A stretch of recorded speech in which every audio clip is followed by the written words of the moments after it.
Hello YouTube, it's been a while. I thought it was time that I recorded an update because the last video I posted was back in December and there's been a lot of change since then.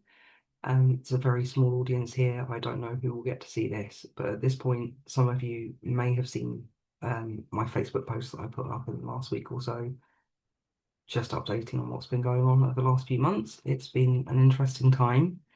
Anyone who caught the last two videos that I put up in December may remember that I was talking both myself and with a very close dear friend, Graham Atkinson, about taking forward a project that we've been working on together that had its first iteration had come to a close back in October last year. Um, the timing wasn't quite right, and there were other factors that just weren't lining up. And yet we had so many ideas about how we wanted to take that project forward. And when the project ended, his first response was to contact me and say, "Are we going to carry on and do this together?" And I very much wanted to because he and I had had, as I say, so many ideas and hopes for what this project was going to become in time. Um, so yeah, the last video talked about some of those ideas, um, mentioned that we were still holding events and calls and had a small gathering of people who had been part of that original project, still gathering together, still interested in connecting and taking part in the events and calls that we were running, and that we had sort of a temporary setup to support that, but that we were looking at other ways of structuring that community and developing it, taking it forward and taking forward the ideas that Graham and I had generated together whilst we were on the previous project.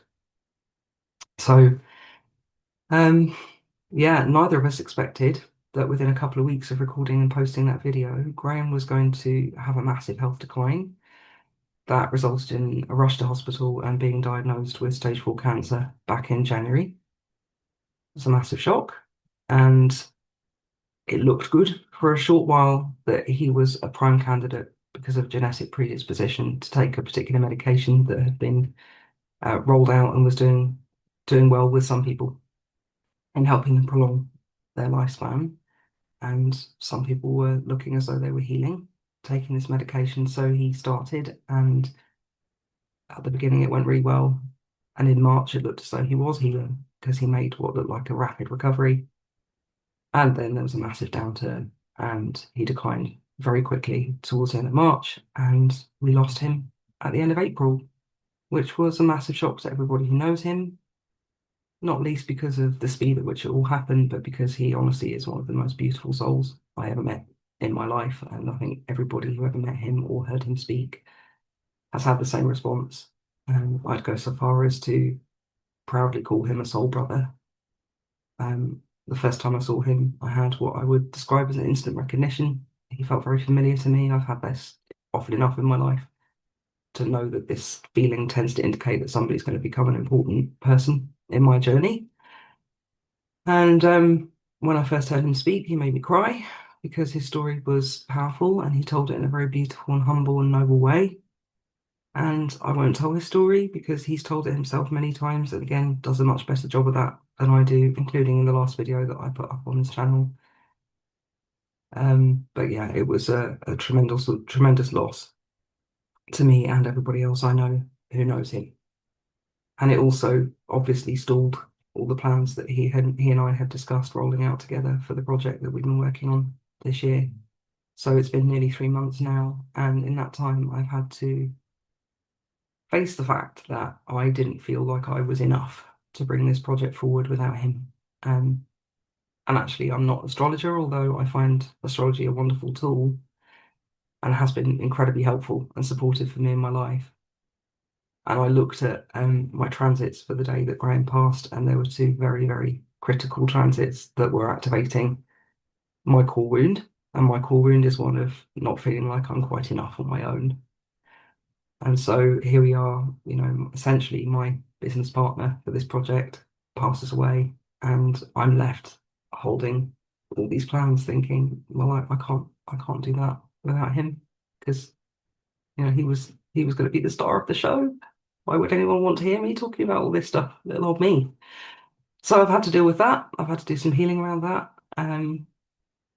I've had some wonderful support in that, which has been great. And in the 3 months that have passed since, I've had several indications that Graham would have wanted me to continue doing this, even without him, and that this isn't about me, and it never was really about me. This project is essentially about creating a community and a network where I can provide a platform or a space for other people to elevate and to share their work with the world and to reach a greater audience and help more people. So I just had to get over myself, and here we are. It's the end of July, and I'm ready to roll out the next iteration of this project, but without Graham.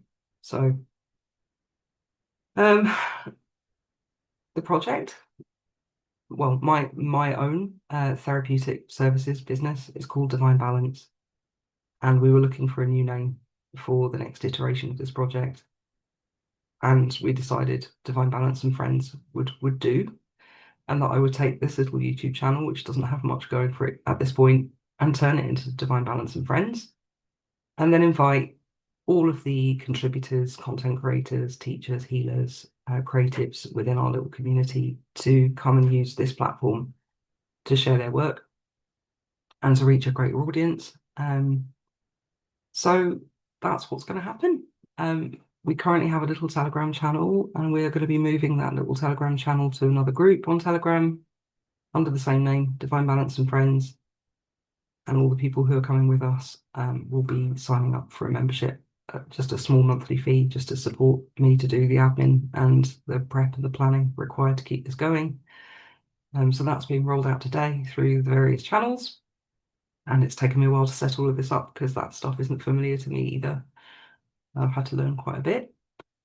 But yeah, it finally feels ready as a small operation to move on to the next level. And we're going to carry on with the calls and events that we've been running over this time. On a Monday morning, we have something called Light Club, which is a group of ladies who have identified that they were struggling to, let's say, reach a target weight, myself included.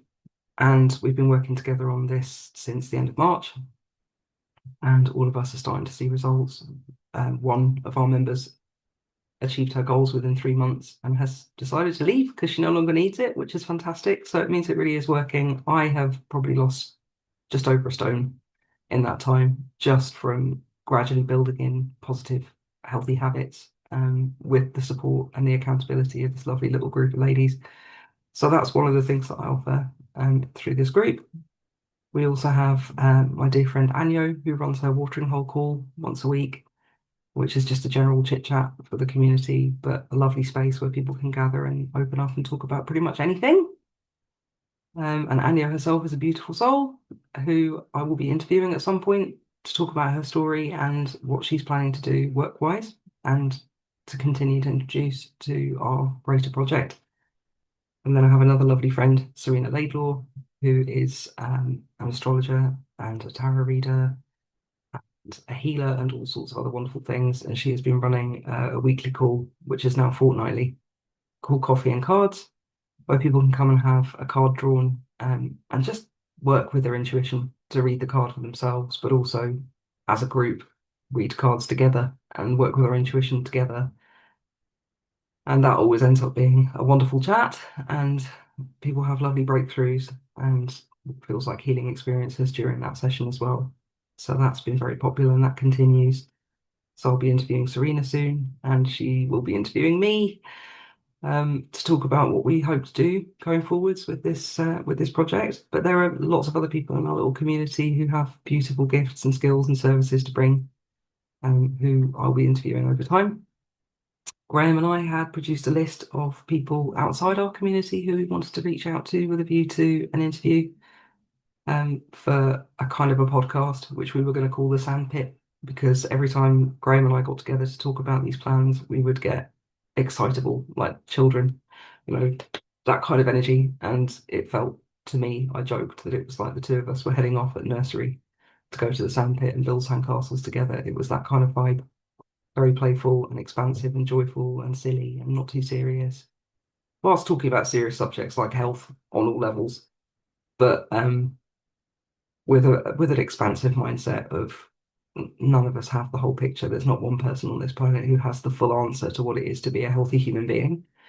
We all carry a piece of the jigsaw puzzle, and we wanted to come together with like-minded people and just explore that as a conversation and see what comes from it.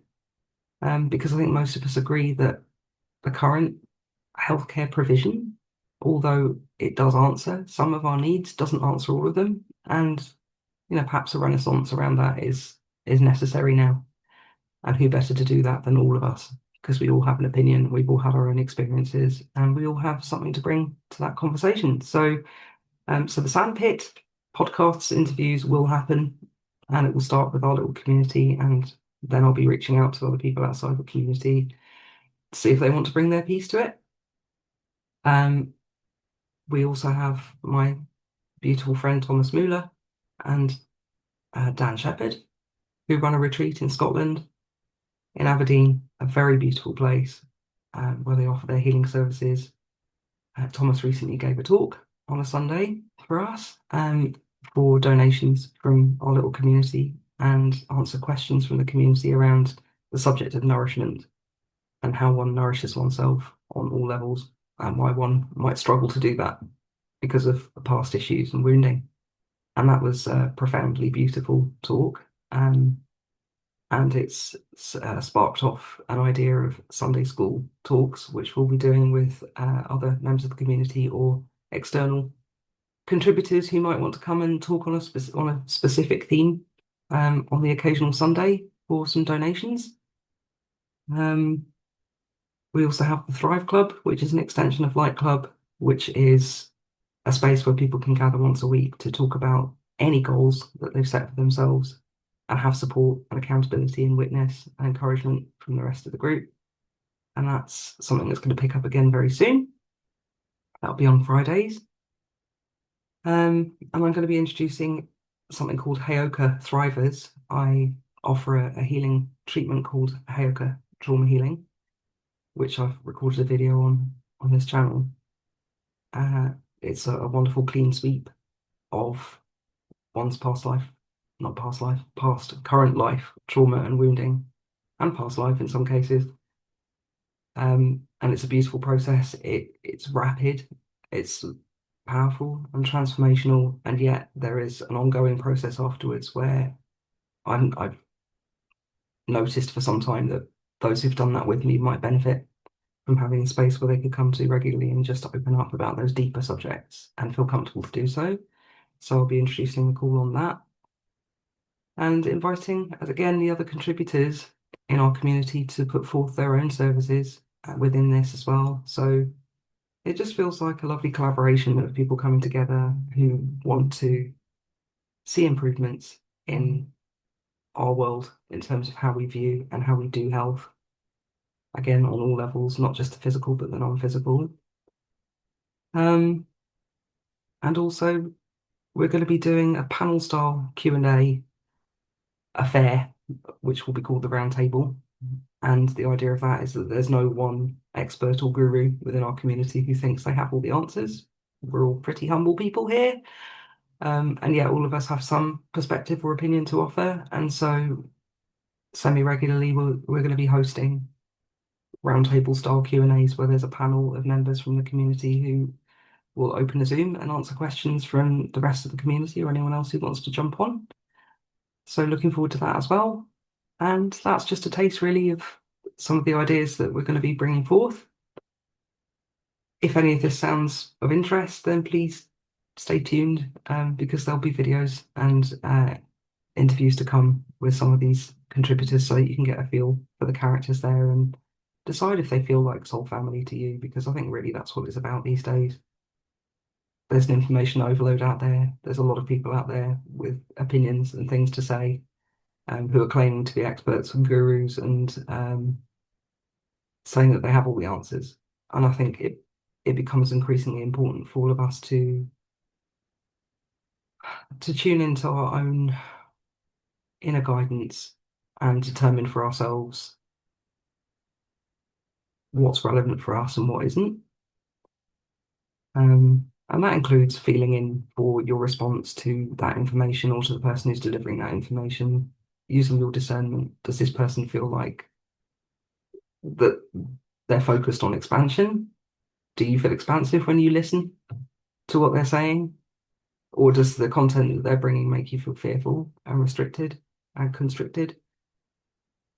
It's, I think, time that we started to really pay attention to our intuition, because it's going to be our intuition as we develop it that becomes our greatest guide during a time of massive information overload. So I think that's enough for now. But thank you for being here if you're still here. And if any of this sounds interesting, I'm going to put information in the description box about how you could sign up for membership, how you could explore the content a bit more and find out a bit more about us. And join us. And if you have something that you would like to offer to this conversation and to this project, then consider joining us, signing up, getting involved in the membership, in the events and the calls. And once you've settled in a bit to the community, if it feels right for you and if it feels right for us and it feels like a good fit, then there's no reason why you couldn't become one of our contributing members. So, yeah, I'll leave it there for now. And again, thanks for being here. And if any of this resonates or feels like it's for you, then very much look forward to meeting you and getting to know you better in time. Take care.